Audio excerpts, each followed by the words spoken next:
Bom dia, irmãos.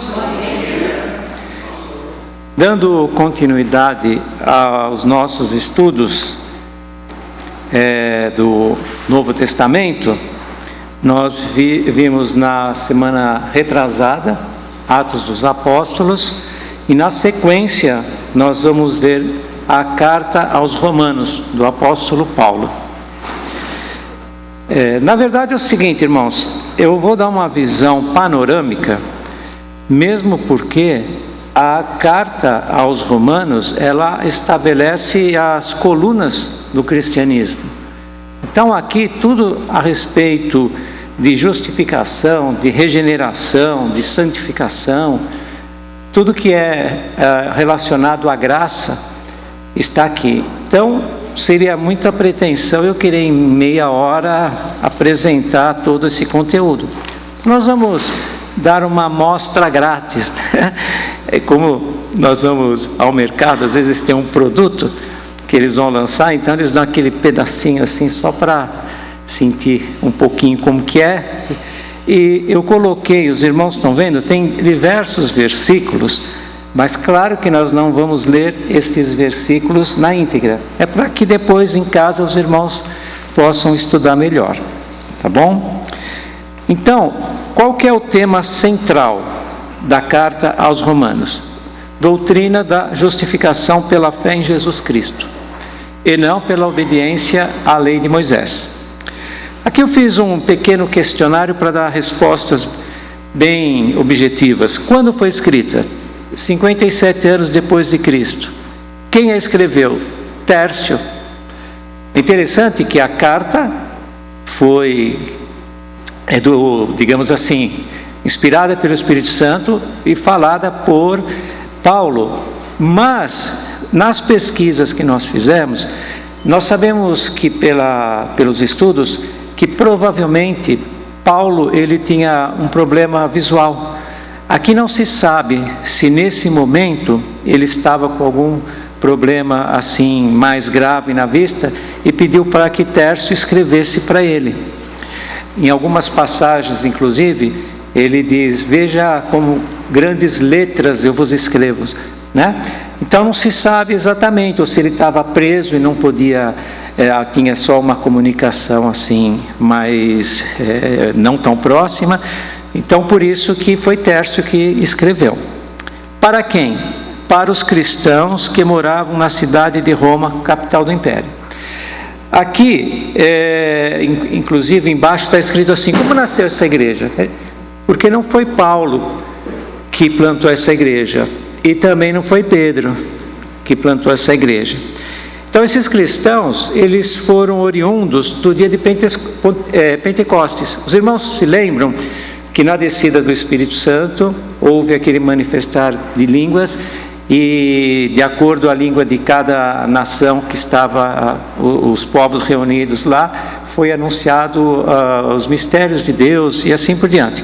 Então, provavelmente, depois do discurso de Pedro, em que quase 3.000 almas foram batizadas, com certeza essa comunidade aí de Roma é oriunda desse dia de Pentecostes, tá? Então, onde foi escrita? Aqui está escrita na cidade de Éfeso. Talvez os irmãos podem encontrar em outras passagens, em outros livros de Corinto, mas isso não importa. O importante é o conteúdo da carta. Em qual viagem missionária? Terceira viagem missionária de Paulo. Aqui Paulo, ele já estava bem maduro espiritualmente. Então essa carta é de um teor muitíssimo elevado, digamos assim, uma tese. Então, irmãos, para poder explicar de uma forma simples, eu vou falar em termos não teológicos, uma linguagem mais simples para poder todos entenderem. Como que esta carta está dividida? Primeiramente, é interessante que quando geralmente as pessoas anunciam o Evangelho, eles chegam para nós e falam assim: Jesus te ama. Já vai logo com as boas novas. Só que Paulo, ele não começa com as boas novas, ele começa com as más notícias. Quais são as más notícias? Todos pecaram. Então, a condenação geral do gênero humano. Todos estão debaixo do pecado e do juízo de Deus. Todos estão perdidos, judeus e gentios. Então, nós vamos ver no capítulo 1 e 2, vai falar sobre isso. Agora, os irmãos observam que tem referências. Se os irmãos conseguirem olhar na folhinha onde eu pus as referências, como eu disse, alguns versículos eu vou ler na íntegra, outros, alguns fragmentos. Então vamos ver, falando dessa condenação de todos os povos, no capítulo 2, versículo 12, diz assim: porque todos os que sem lei pecaram, sem lei também perecerão, e todos os que sob a lei pecaram, pela lei serão julgados. Aqui Paulo vai dividir não apenas em relação à lei mosaica. Então o que ele diz? O ser humano, ele tem e teve uma forma assim, uma revelação natural de Deus pela própria criação. Tudo que o homem viu na criação, a natureza, todo o equilíbrio, toda a fauna, a flora, isso leva o homem a ter consciência a respeito da existência de Deus. E também o homem natural, o homem que não conheceu a lei de Moisés, ele tem aquele tribunal interno, ele tem a consciência, porque Deus deixou a consciência para o ser humano. Então, independente da lei mosaica, ele também sabia pela sua consciência o que era certo e o que é errado. Então, mesmo sem a lei de Moisés, ele tem essa lei natural e vai ser julgada por ela. Ora, pela lei ninguém é salvo, seria salvo. E os judeus, eles tinham a lei, só que a lei, ela só mostrava o pecado. Então, digamos assim, eu estou numa estrada, aí eu tenho um farol, aquele farol me mostra uma pedra. O farol só pode mostrar a pedra, ele não pode tirar a pedra. Então, esse farol é a lei. Então, por exemplo, nós vamos fazer uma radiografia, a radiografia vai mostrar como está meu estado, mas ela não vai me curar. Então, a lei era só para isso. Porque, na verdade, entre Adão e Jesus Cristo, essa lei foi provisória.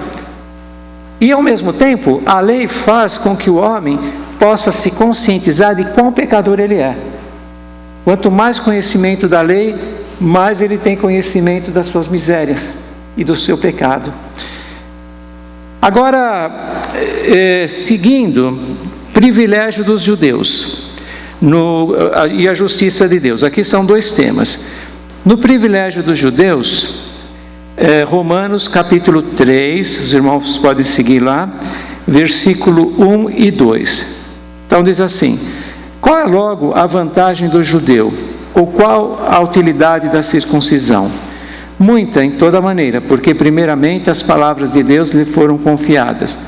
Então o que acontece? Existiu, na verdade, um certo privilégio, porque de todas as nações da terra, Deus escolheu o judeu, escolheu Israel para justamente ser o seu Deus. Mas isso, nós vamos ver em Deuteronômio, capítulo 7, os irmãos vão ver no versículo 7 e 8, mostra claramente que Deus não escolheu Israel por mérito nenhum. Era um dos menores povos. E também está escrito assim: eu não vos chamei pelo número, mas porque vos amei. Então nós vemos aí já a graça de Deus se manifestando. É interessante que quando nós falamos da lei de Moisés, nós pensamos apenas nela em si, mas muitos que foram salvos nessa época já foram salvos pela fé. Tá? Então, quando ele fala aqui agora, a justiça de Deus, na justiça de Deus, sendo justificados gratuitamente pela sua graça, pela redenção que há em Cristo Jesus. Depois, nesse mesmo assunto, a justiça de Deus, nós vamos ver no capítulo 4, versículo 3 e 4. Os irmãos podem seguir lá. Pois que diz a Escritura: creu Abraão em Deus e isso lhe foi imputado como justiça. Ele está mostrando aqui antes da lei e na lei. Tanto antes da lei como na lei, o homem foi justificado pela fé. Então ele vai mostrar aqui que antes mesmo de haver a lei de Moisés, Abraão já tinha sido justificado pela fé. E isso, ele creu que por intermédio dele, Deus daria multidões de nações. Só que ele já era velho e a esposa estéril. Não tinha como eles terem filhos. Mas ele creu automaticamente e ele foi justificado por esta crença. Só que depois que ele creu, aí sim ele foi circuncidado. Então nós vemos que quando nós falamos também da graça, tem que tomar muito cuidado. Quando fala da graça, pensa que nós estamos na graça e nós podemos fazer o que nós quisermos. Não, tanto é que a fé de Abraão deu condições para ele exercer o quê? A obra, né? E depois ele fala também a respeito de Davi. Então está aqui, antes da lei e na lei.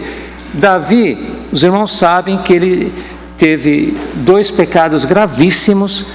Um, que ele adulterou com a mulher de Urias, e outra, que ele pôs à frente do exército para que ele fosse morto. Então, 2 pecados assim, realmente comprometedores.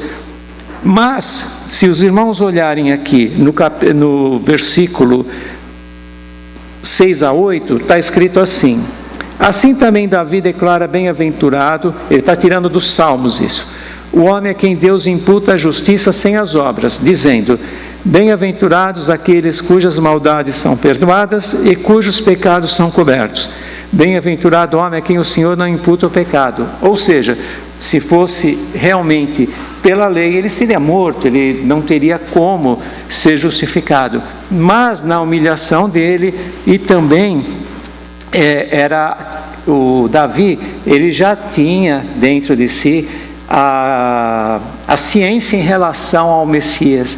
Tanto é que vários salmos nós percebemos como ele profetizou até várias passagens da vida do Senhor Jesus. Então aqui ele está mostrando assim. Então, só voltando um pouquinho, primeiro vai falar das más novas, ou seja, todos pecaram. Depois vai falar como que era a justificação antes da lei e na lei. Então, antes da lei poderia ser justificado? Sim. Como exemplo nós temos Abraão. E na lei poderia ser justificado? Não pela lei, mas pela fé, sim, como foi Davi. Está dando para entender até agora, irmãos? Estão acompanhando? Agora, vejam bem. Como eu me santifico? É como eu falei para os irmãos, né? Nós temos as 3 etapas. A justificação, quer dizer, Jesus nos justificou. A partir do momento que nós somos perdoados, nós somos justificados. Depois tem a regeneração. O que é a regeneração? Gerado de novo. Então, é necessário nascer de novo. E depois que tem a santificação, que é a limpeza que Deus faz em cada um. A respeito da santificação, antes disso, deixa eu só voltar um pouquinho. Justificação pela fé com Deus, no capítulo 5, no versículo 1 e 2. Os irmãos vejam bem lá nas referências.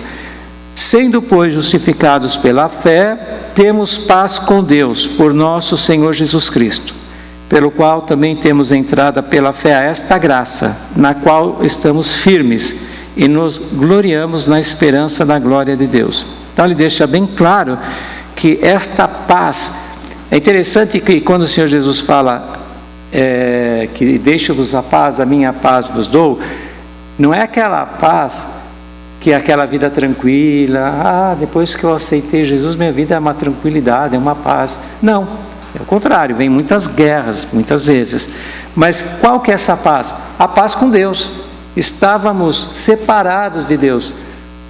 Havia uma inimizade entre nós e Deus por nossa culpa.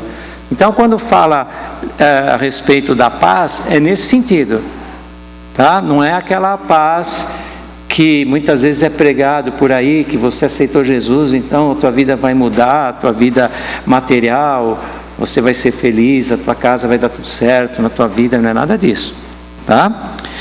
Aí, tanto é que aqui vai falar a respeito da santificação, agora, como eu disse, nos capítulos 6 a 8. E depois os irmãos podem ler em casa, são 2 capítulos. Só que no capítulo 6, está escrito assim, ó: a graça não nos deixa permanecer no pecado, mas nos livra do poder do pecado. Então, se nós observarmos lá na nossa referência, está escrito assim: assim também vós considerai-vos como mortos para o pecado, mas vivos para Deus em Cristo Jesus nosso Senhor. Ou seja, assim como Cristo morreu, nós morremos também para o pecado.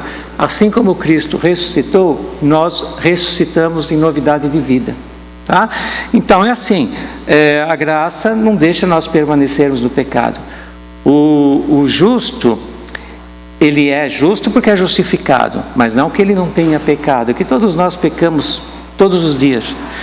Mas isso não é uma liberdade para que vivemos no pecado, tá? Ou pecando, sempre pecando. Aí depois, no capítulo 7, mortos à lei, luta da carne com o espírito. Nós vamos ver no capítulo 7, no versículo 4. Assim, meus irmãos, também vós estáis mortos para a lei pelo corpo de Cristo, para que sejais doutro daquele que ressuscitou de entre os mortos, a fim de que demos fruto para Deus. É aquilo que eu falei para os irmãos, né? Nós estamos mortos para a lei, né? Mas agora ele dá até aquele exemplo de quando num casamento há uma ligação, enquanto o casal está vivo, há perante a lei uma ligação entre os dois. Morto o marido, a mulher está livre para se casar. Ora, a morte digamos assim, da lei por intermédio de Jesus Cristo, agora nós somos não da lei, agora nós somos de quem? De Jesus Cristo. Ele é nosso esposo, a igreja é a esposa de Cristo, mesmo porque a lei está morta. No capítulo 7 ainda, no versículo 22 a 23, ainda falando da luta da carne e contra o espírito ou com o espírito, diz assim: porque segundo o homem interior, tenho prazer na lei de Deus, mas vejo nos meus membros outra lei que batalha contra a lei do meu entendimento e me prende debaixo da lei do pecado que está nos meus membros. Ou seja, não é porque nós agora fomos regenerados que nós não vamos passar por tentações e que vai ser muito fácil nós levarmos uma vida de santidade. Não, existe a nossa parte. Claro que quando nós estamos junto com o Senhor, quando nós somos selados com o Espírito Santo, automaticamente nós somos identificados com Cristo.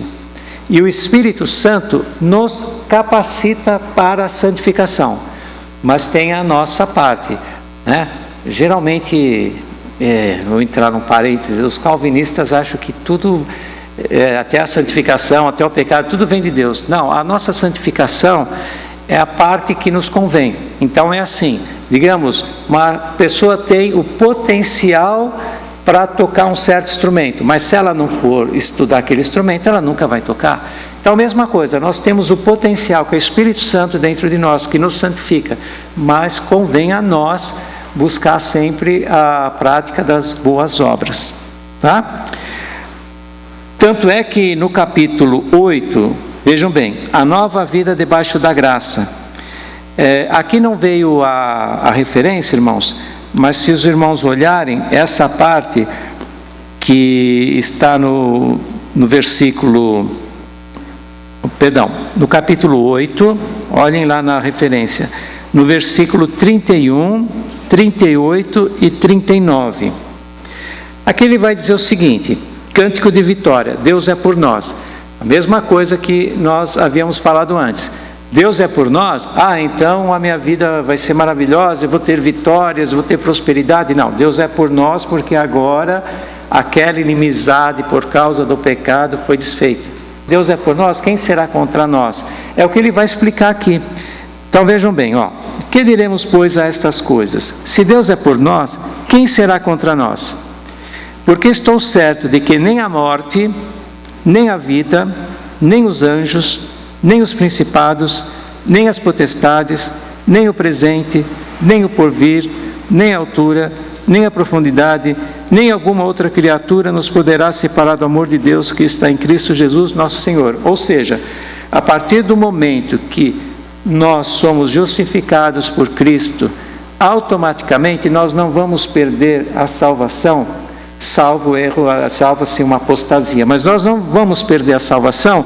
Por quê? Porque aquele que morreu por nós, ele desde o início até o fim está conosco para cumprir a sua obra, né? Então, quando diz aqui que Deus é por nós, é nesse sentido. Agora estamos numa amizade, por isso que é religião, religare, né? Agora estamos ligados novamente com Deus, automaticamente fomos salvos e essa salvação, ela está segura. Por isso que fala a respeito de que nem a morte, nem a vida, nem os anjos, nem os principados, nem as potestades, esses principados e potestades, não sei se todos sabem, existe uma certa hierarquia de anjos, tanto maus como bons. Então, a despeito de qualquer luta que nós tenhamos, a nossa salvação, ela está segura por aquele que nos chamou, tá? No capítulo, os irmãos podem ver aí que tem uma setinha sobre o futuro de Israel.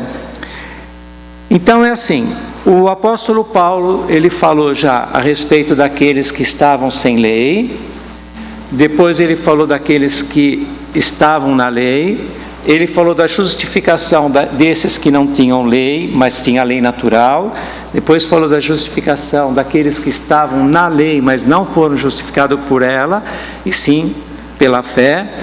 Agora, e o judeu? O que vai acontecer com o judeu? Então é mais ou menos assim, nós fomos por Deus eleitos, agora vem o cristianismo, os gentios participam, e como é que fica a nossa parte? Então ele vai explicar o seguinte, ele dá um exemplo de uma oliveira. Então a oliveira seria o povo de Israel, os ramos naturais são os próprios judeus. O que aconteceu? Pela incredulidade dos judeus, desse povo de Israel, povo de Deus, foram quebrados esses galhos. E nós, como zambujeiro, ou seja, como oliveira brava, que não dava fruto nenhum, nós somos enxertados nesta oliveira. A partir do momento que nós somos enxertados nessa oliveira, a própria seiva que vem pela raiz nos alimenta. Então, por isso que é impossível aquele que está realmente convertido, que nasceu de novo, não ter boas obras, porque ele está enxertado. É como o Senhor Jesus falou, eu sou a videira. Então, o que acontece? Quem está em mim dá fruto. Entenderam, irmão? Então, isso daqui fica muito claro, nós entendermos. Agora, Israel, ele está perdido para sempre? Não. Ele vai explicar até que chegue a plenitude dos gentios. Aí, todo Israel será salvo. Então, primeiro o povo de Israel foi rejeitado por causa dos seus pecados, das suas incredulidades. Aí foi enxertado o povo gentil, só que agora vai voltar para Israel como Deus começou desde o início, certo? Até aí está dando para acompanhar, irmãos? Agora vamos ver o efeito do Evangelho na prática. No capítulo 12, no versículo 1 e 2, capítulo 12, acompanhe lá, versículo 1 e 2. Paulo, até o capítulo 11, ele estava numa linha teológica, digamos assim, a parte não prática. Agora, toda aquela parte teológica é para ter a serventia na vida prática. Então não adianta nada ter todo aquele conhecimento e na vida prática não colocar tudo aquilo que nós aprendemos na teoria. É justamente o que ele faz a partir do capítulo 12. Então no capítulo 12 diz assim: rogo-vos, pois, irmãos, pela compaixão de Deus, que apresenteis o vosso corpo em sacrifício vivo, santo e agradável a Deus, que é o vosso culto racional. E não vos conformeis com este mundo, mas transformai-vos pela renovação do vosso entendimento, para que experimenteis qual seja a boa, agradável e perfeita vontade de Deus. Então vamos explicar.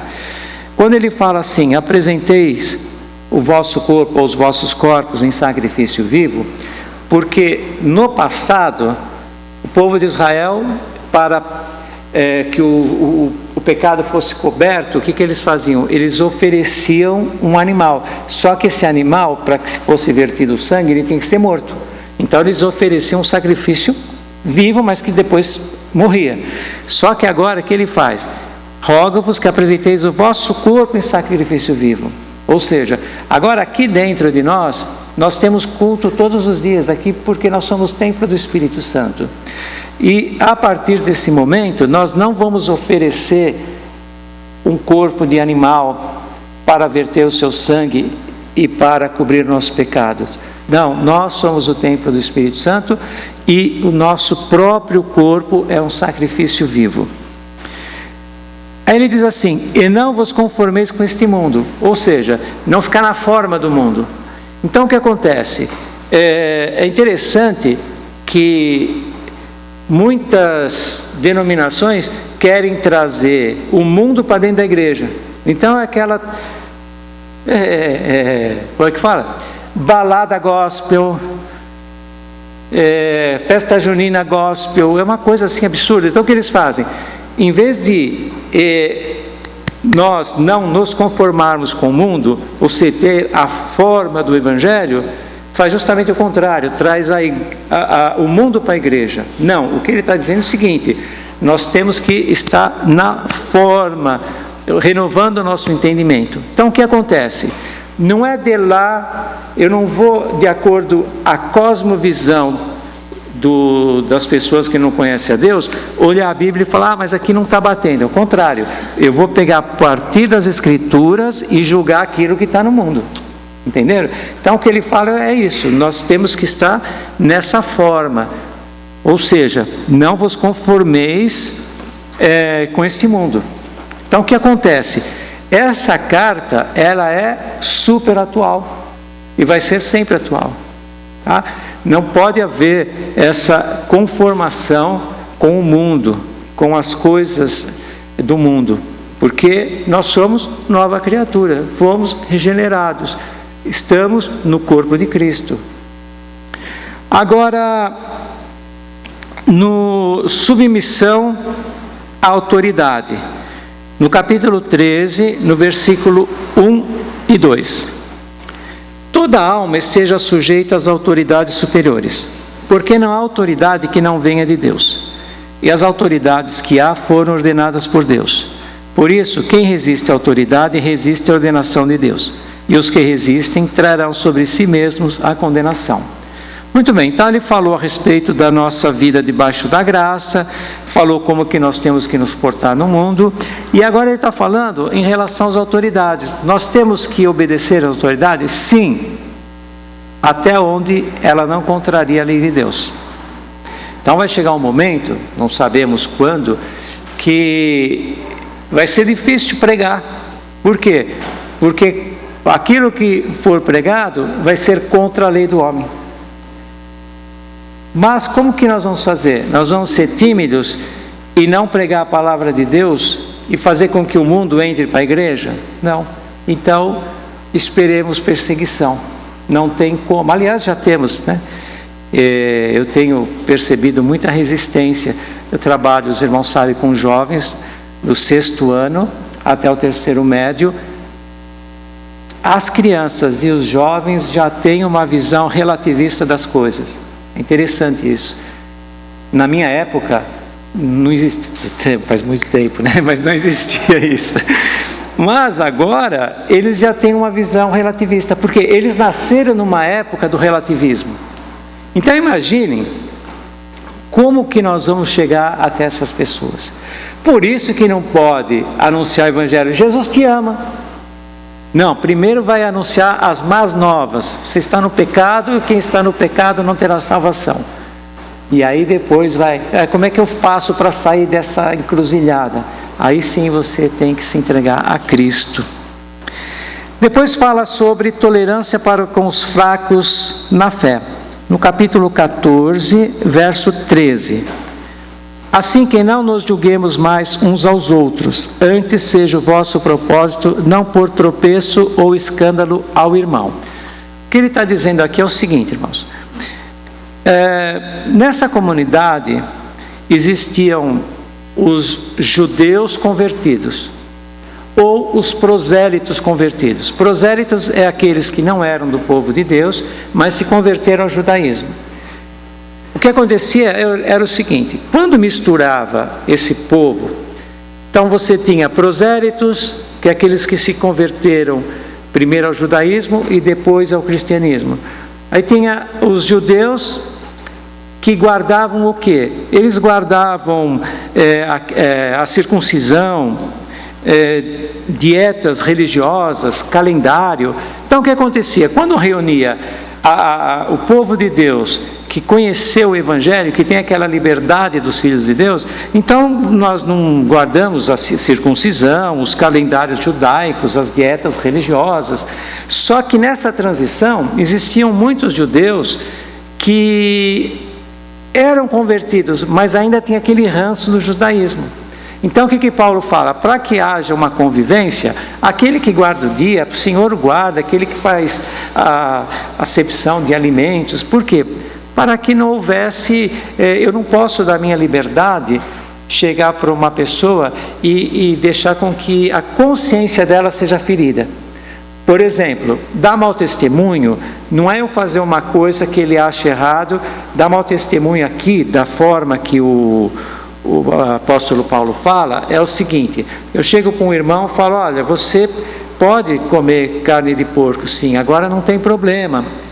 Aí ele fala, mas não pode. Aí o que acontece? Enquanto ele está comendo a carne de porco, ele está com a consciência pesada. Aí o apóstolo Paulo falou, tudo que não é de fé é pecado. Então o que acontece? A consciência dele fica perturbada.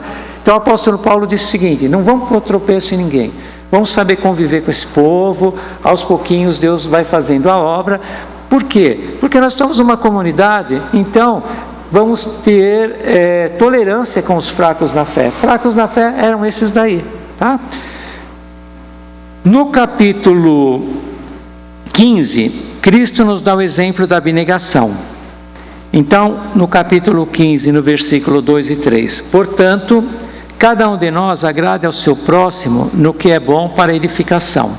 Porque também Cristo não agradou a si mesmo, mas como está escrito, sobre mim caíram as injúrias dos que te injuriaram. O que quer dizer isso? Ora, se Cristo suportou tudo por nós, por que nós não podemos suportar algo com os irmãos? Por que eu tenho que ficar brigando com o irmão a respeito se isso pode comer, se não pode, o calendário judaico? Se Cristo ele foi totalmente abnegado, deixou tudo por causa nossa, por que nós não podemos ser abnegados em relação aos irmãos também? Então não vamos pôr tropeço. Por isso que o apóstolo Paulo fala, não vamos pôr tropeço para ninguém. Mesmo porque Cristo foi totalmente abnegado, sendo Filho de Deus, e nós, sendo meros pecadores, não vamos ter abnegação. Ora, também se Cristo perdoou, sendo o Filho de Deus, sendo perfeito, nós não vamos perdoar, sendo pecadores? Quer dizer, é algo incompatível, né? Se Cristo, sendo perfeito, perdoou, como eu, sendo imperfeito, eu não vou perdoar? Tá? E se Cristo foi abnegado, como eu não vou ser abnegado? É nesse sentido. Agora, nas recomendações finais, ele vai dar as saudações, os votos.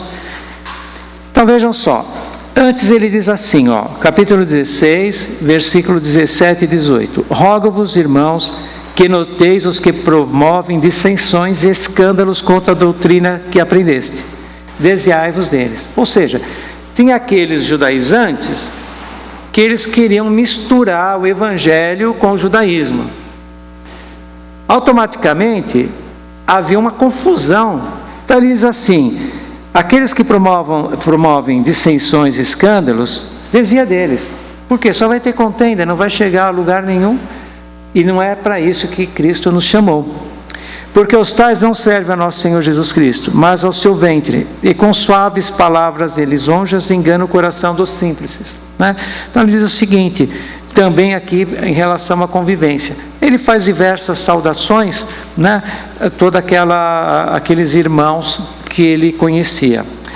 Na página 2, nós temos aí, irmãos, os 3 tempos de salvação. Dê uma olhadinha.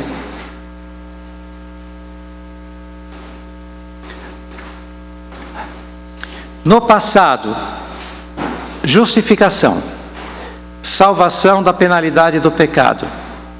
No presente, santificação, salvação do poder do pecado. No futuro, glorificação, salvação da presença do pecado. Então, nós já fomos justificados, agora nós estamos na nossa santificação. Só iremos estar na glorificação após a nossa morte, após a vinda de Cristo, né? Então nós passamos esses 3 tempos da salvação. Aqui tem uma parte que diz o seguinte, explicando um pouquinho. Só o cristianismo tem a solução espiritual para o passado, o presente e o futuro. É interessante isso, né? Porque muitas vezes as pessoas, elas ficam presas no passado, ou ficam preocupadas com o futuro e o presente fica super complicado. Então, mais ou menos assim, o passado foi pecador, todo esqueça. Não tem isso de chegar e falar assim, agora você é crente, você aprontou lá no mundo. Não tem lógica isso para a doutrina cristã. Passado, passou, acabou. Fomos justificados. A partir da justificação, nós vamos na santificação. Lembrando sempre que essa santificação, ela é feita junto, claro, com a ajuda do Espírito Santo, mas temos a nossa parte, que é perseverar na doutrina. Então, irmãos, só para terminar agora, eu vou fechar só explicando para os irmãos. Então, nós temos o pecado primeiro que veio com Adão, o primeiro Adão. Depois nós temos o segundo Adão que veio o perdão dos pecados. Então o que acontece? Aquele que fala assim, por que eu nasci em pecado? Não fui eu que pequei, foi Adão?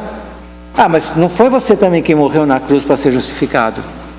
Entende? Ninguém quer sofrer por causa de Adão, mas ninguém também quer deixar de gozar por causa de Cristo, entende? Então é assim, se por causa de Adão nós pecamos, foi ele que pecou, o que eu tenho a ver com isso? Mas foi Cristo que morreu, o que você tem a ver com isso então? Entenderam? Então essa é a lógica, né? Então essa epístola, ela é muito importante justamente para fazer um discipulado. Todos os irmãos recém-convertidos também, ou aqueles que estão se congregando, teria que passar por um discipulado mediante a carta aos Romanos. Só uma coisa, por que Paulo queria ir para Roma? Na verdade, Paulo, ele já havia evangelizado toda aquela bacia do Mediterrâneo. Para quem não sabe, na bacia do Mediterrâneo, onde estava? Estava o quê? Tessalônica, tinha Éfeso, tinha Grécia, tinha Corinto, tinha Antioquia, tinha Chipre, tá? Então toda essa região da bacia do Mediterrâneo, Paulo já havia evangelizado e plantado igreja. O que ele queria mesmo é ir para a Espanha. Mas só que a rota para a Espanha seria quem? Seria justamente os romanos. Por quê? Porque Paulo, ele muitas vezes era difamado. Por quê? Você é apóstolo, você nem conviveu com o Senhor? Ao mesmo tempo, você era perseguidor da igreja, agora você vem aqui nos ensinar. Então ele vai mostrar logo no início as prerrogativas dele. E também, Paulo, ele estava entrando em contato com esses irmãos de Roma, porque ele precisava de condições financeiras para que fosse também até eles. Mas o que ele, na verdade, como já havia uma comunidade lá, e Paulo não tinha o costume de evangelizar onde já tinha sido evangelizado. E como lá já tinha uma comunidade, ele queria simplesmente de Roma ir para a Espanha. Tá? Então, foi por isso que Paulo queria ir para Roma. Agora nós temos as perguntas. Nós temos duas questões. Tem uma parte aqui, irmãos, eu gostaria tanto de falar, mas eu não vou falar porque é para nós refletirmos. No capítulo 11, 33 a 36 da carta aos Romanos, Paulo faz um belíssimo hino de adoração. Qual é o motivo e a interpretação desse hino? O que aconteceu com Paulo? Deus foi mostrando todo... quase eu falei a resposta já, mas mais ou menos. Deus mostrou de uma forma o seu plano, que ele chegou numa hora e ele não aguentou. Ele começou a cantar, fez esse hino, né? Vou parar por aqui para não dar... Agora, a questão 2. A nossa santificação depende do nosso esforço ou é obra exclusiva do Espírito Santo? Mas já foi falado, sim. Mas aqui, eu esqueci de colocar onde que está escrito isso. Nós temos que ver a referência. Onde que tem essa referência que a santificação depende também. Tá? Só uma dica. Lembra do modo verbal imperativo.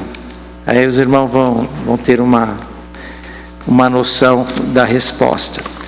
Então, irmãos, dentro dessa meia horinha, 35 minutos, é isso que eu posso apresentar para os irmãos. Creio que deu para ter uma ideia, né? Agora, só para os irmãos terem uma ideia do que é essa carta, a igreja começou numa forma, na Idade Média ela deformou, então ela precisava de uma reforma. Quando veio Martinho Lutero, qual foi a base da reforma? Foi justamente essa parte, a justificação pela fé. Então ele se baseou totalmente na carta aos Romanos. Tá? Então, se nós formos ver grandes expoentes do cristianismo, como Santo Agostinho, John Wesley, todos foram impactados justamente com esta carta. E eu diria assim, eu não consigo decorar, mas se é uma parte da Bíblia, o pastor Elias ele fala, né, aos Romanos, Isaías e Evangelho de João. Agora, uma dica também pode ser, se você pegar, vamos diminuir, se você pegar só aos Romanos, não é, pastor? Acredito que dá para saber tudo a respeito da salvação. Tá bom, irmãos? Então, oi. Disse que se não existisse o restante, Sim. somente a carta aos Romanos já dava os homens serem salvos. Sim.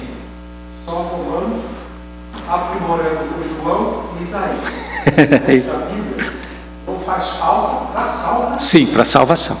Exatamente. Irmão Maurício, você como bom professor, deu todas as dicas para a gente dar 10. Então tá bom. Então, irmãos, que Deus nos ajude a permanecer na forma, na doutrina, e que possamos também passar essa preciosidade para todos os recém-convertidos ou aqueles que estão congregando conosco. Então, por tudo que Deus seja louvado.